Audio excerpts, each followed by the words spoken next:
Saudara, pemerintah Kota Tangerang Selatan alami kesulitan memeriksa izin pergudangan buntut dari kebakaran gudang bahan kimia di kawasan pergudangan Taman Tekno Kota Tangerang Selatan. Kebakaran gudang bahan kimia diduga menyebabkan pencemaran lingkungan dengan matinya ribuan ikan di aliran sungai. Tidak mengambil ikan yang sedang atau telah terpapar. Ikannya pada celeng tuh ikannya kan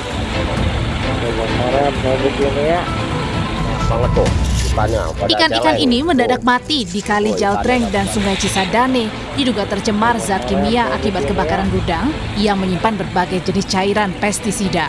Kondisi ini ditandai dengan munculnya ikan yang mengapung dan bergerak tak normal di permukiman air.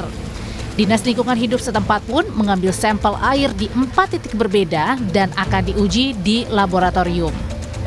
Kali yang tercemar oleh limbah. Setelah kita cross check, ternyata itu kali itu tercemar dari kebakaran yang ada di Taman Tekno gudang kimia. Jadi dari Dinas Lingkungan Hidup kami pengecekan dan pengambilan sampel. Untuk memastikan penyebab kebakaran serta dampak lingkungan yang ditimbulkan, pemerintah Kota Tangerang Selatan akui alami kesulitan masuk ke pergudangan memeriksa izin, termasuk pemeriksaan sertifikat layak fungsi dan izin lingkungan AMDAL gudang. Tapi jujur memang untuk masuk ke pergudangan ini mengalami kesulitan teman-teman. Makanya tadi dibahas ya tidak dikasih akses masuknya. Makanya tadi sulit kita mengakses masuk ke mereka untuk memeriksa dokumen, sertifikat layak fungsi, melihat jaringan listrik sulit apa? Tidak dikasih aksesnya, tidak dikasih akses.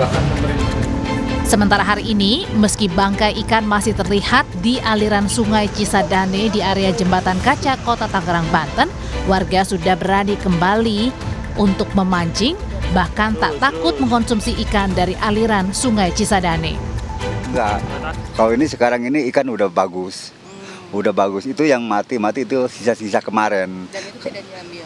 Tidak diambil, yang itu karena itu udah pasti beracun kalau yang mati mah. Gitu. Okay. Ini nanti biasanya kalau dipancing dikonsumsi juga nggak Pak? Dikonsumsi, udah pasti. Polisi mengimbau warga tetap waspada mengingat cairan pestisida bersifat sangat beracun dan berbahaya jika terkontaminasi langsung.